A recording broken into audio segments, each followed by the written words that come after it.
आप सभी विद्यार्थियों का इस चैनल पर हार्दिक स्वागत है। इस टॉपिक में यूपी बोर्ड क्लास 10th विषय सामाजिक विज्ञान के इम्पॉर्टेंट प्रश्न पत्र को समझेंगे कि किस तरह का आपका एग्ज़ाम में आएगा और इसमें किन किन चीज़ों का हमें ध्यान रखना होता है। और हम लोग ये भी जानते हैं कि 2024 की परीक्षा में भी जो आपका 23 से शुरू हुआ है ऑब्जेक्टिव क्वेश्चन वह आपका आएगा। तो सभी ऑब्जेक्टिव जितने प्रश्न उन सभी का हम लोग उत्तर भी देखते हैं। समय जो आपका रहेगा वह 3 घंटा 15 मिनट। पूर्णांक टोटल जो रहेगा वह 70 नंबर। 20 नंबर आपके जो रहेंगे वह बहुविकल्पीय और जबकि 50 नंबर वर्णात्मक। तो आइए हम इसमें कुछ चीज़ों को देखते हैं जिसको हमें ध्यान में रखना है। जैसे देख लीजिए यहाँ नोट में दिया है, यह प्रश्न पत्र 2 खंडों का और खा में विभाजित है। खंड का में बहुविकल्पीय प्रश्न तथा खा में वर्णात्मक प्रश्न है। बहुविकल्पीय प्रश्नों के उत्तर OMR शीट पर तथा वर्णात्मक प्रश्नों के उत्तर अपनी उत्तर पुस्तिका पर देना है। तो आइए हम पहले खंड आ को देखते हैं।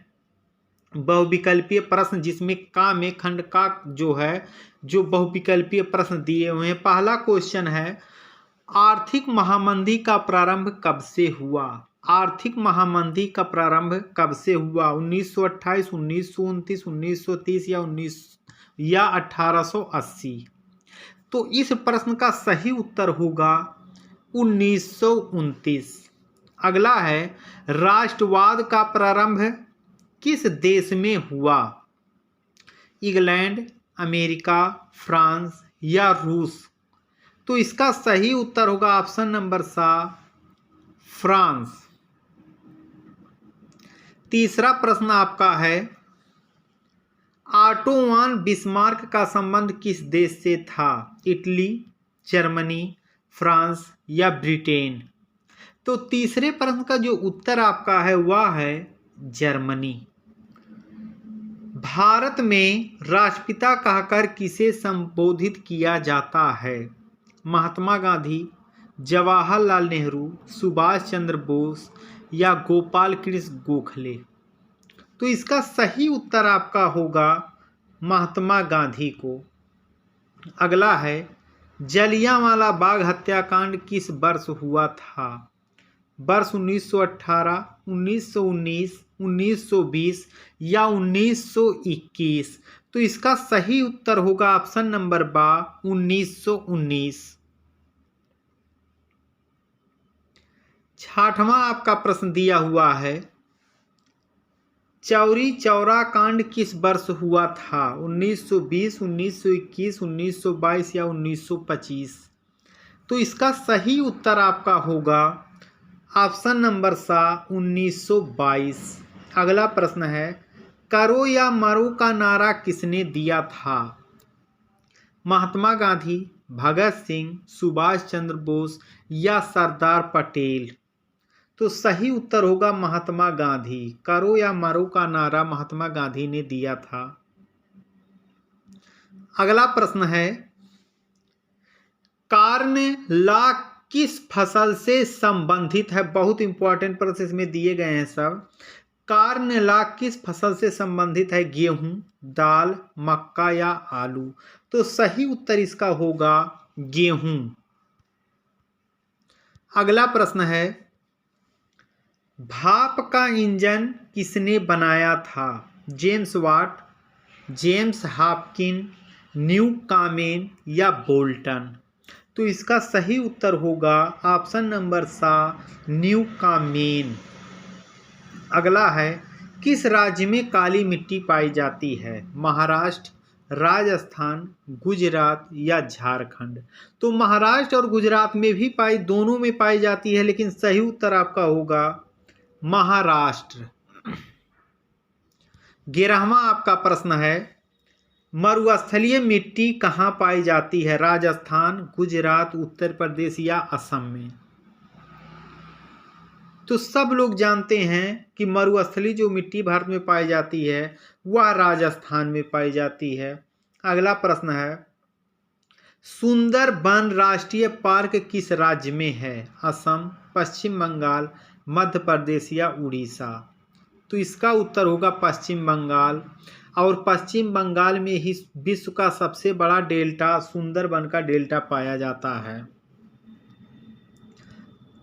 आपका प्रश्न है, भारतीय वन्य जीव अधिनियम कब पारित हुआ? 1972, 1982, 1970 या 1971? 13वें प्रश्न का सही उत्तर होगा 1972, ऑप्शन नंबर आपका आ। अगला है, भाखड़ा नांगल बांध किस नदी पर है? सतलज, रावी, ब्यास या यमुना? तो सही उत्तर होगा सतलज, या इसी को सतलुज भी कहा जाता है। 15वां आपका प्रश्न है, हीराकुंड बांध किस राज्य में है? असम, उड़ीसा, उत्तर प्रदेश या गुजरात? तो 15 का सही उत्तर आपका होगा ऑप्शन नंबर बा, उड़ीसा। गेहूं किस राज्य में सर्वाधिक होता है? पंजाब, राजस्थान, उत्तर प्रदेश और बिहार? तो सही उत्तर होगा ऑप्शन नंबर सा, उत्तर प्रदेश। 17वां प्रश्न है, श्रीलंका में कौन सा बहुसंख्यक वर्ग है? तमिल, ईसाई, सिंहली या मुस्लिम? तो 17 का सही उत्तर होगा ऑप्शन नंबर सा, सिंहली। अगला है, भारत में कुल कितने राज्य हैं? 27, 28, 30 या 29? तो सही उत्तर होगा ऑप्शन नंबर बा, 28। 19वां प्रश्न है, संविधान में कितनी भाषाओं को मान्यता दी है? 22, 21, 25 या 30? तो सही उत्तर होगा 22। अगला है, कृषि को किस क्षेत्रक में रखा है? अगला जो प्रश्न आपका है 20वां, कृषि को किस क्षेत्रक में रखा गया? प्राथमिक, द्वितीयक, तृतीयक या चतुर्थ? तो सही उत्तर होगा प्राथमिक। कृषि के अलावा इसमें खनन और पशुपालन को भी शामिल किया गया है प्राथमिक क्षेत्र में। अब हम खंड बा देखते हैं, जो वर्णात्मक होंगे। 80 शब्द का इसका उत्तर देना। पहला है, कार्न लॉ के निरस्त होने के बाद ब्रिटेन की खाद्य समस्या का हल किस प्रकार हुआ? स्पष्ट कीजिए। अथवा भारत छोड़ो आंदोलन के प्रमुख कारणों का उल्लेख कीजिए। इन दोनों में से एक करना है।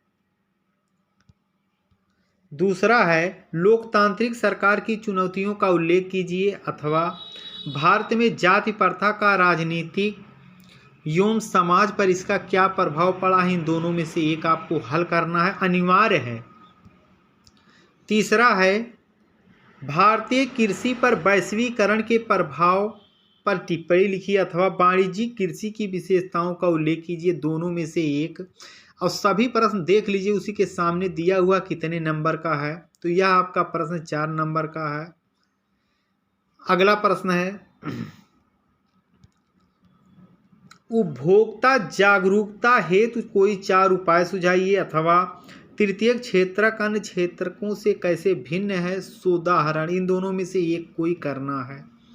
उसके बाद आपका आ जाता है वर्णात्मक प्रश्न संख्या 2 में उत्तर 150 शब्दों में देना, यानी जिसको हम लोग दीर्घ उत्तरीय प्रश्न कहते हैं। पहला है, जर्मन एकीकरण की प्रक्रिया के बारे में संक्षिप्त टिप्पणी कीजिए। अथवा संघवाद की किन्हीं 4 विशेषताओं का वर्णन कीजिए। इन दोनों में से एक करना है। 6 नंबर का आपका क्वेश्चन आएगा। 6वां प्रश्न है, भारत के स्वतंत्रता संघर्ष में गांधी जी के योगदान का मूल्यांकन कीजिए। अथवा भारत में वन्य जीव संरक्षण के उपायों को बताइए। दोनों में से केवल एक करना रहेगा। 6 नंबर का ये भी रहेगा। 7वां आपका प्रश्न है, उन तरीकों की व्याख्या कीजिए जिसके द्वारा उपभोक्ता का बाजार में शोषण किया जाता है। अथवा चावल की खेती के लिए उपयुक्त परिस्थितियों का वर्णन कीजिए। दोनों में से केवल एक करना है। 6 नंबर का है।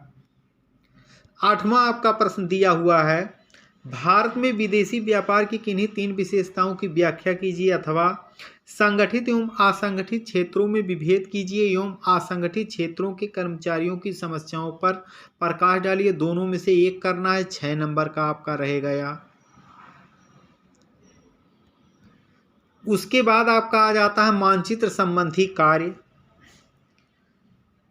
प्रश्न देख लीजिए, ऐसे ही प्रश्न आएंगे। वह स्थान जहां सर्वप्रथम नमक बनाया गया था, वह स्थान जहां नील की खेती करने वाले किसानों ने सत्याग्रह आंदोलन किया, वह स्थान जहां गन्ना की उत्पत्ति हुई, वह स्थान जहां कपास एवं जूट की उत्पत्ति हुई, वह स्थान जहां कोयला उत्पादन हुआ था। खा में भी कुछ प्रश्न दिए रहते हैं जो आप चिन्ह के द्वारा आपको बताना है। भारत के मानचित्र में निम्नलिखित को दर्शाइए। सलाल बांध, यह जो आपका बॉक्स बना है ऐसे ही बनाना है जहां पर सलाल बांध होगा। चिन्ह द्वारा राज्य के नाम सहित राजस्थान की राजधानी नगर, चिन्ह द्वारा दक्षिण भारत की एक नदी, इस चिन्ह द्वारा इस राज्य उत्पादक राज्य भारत का कोई भी, इस चिन्ह द्वारा। और भारत के किसी परमाणु ऊर्जा का नाम इस चिन्ह द्वारा दर्शाना है। तो ये सभी जितने भी प्रश्न दिए गए हैं बहुत ही इम्पॉर्टेंट हैं और इसमें से अधिकतर जो प्रश्न वह बोर्ड में आएंगे भी।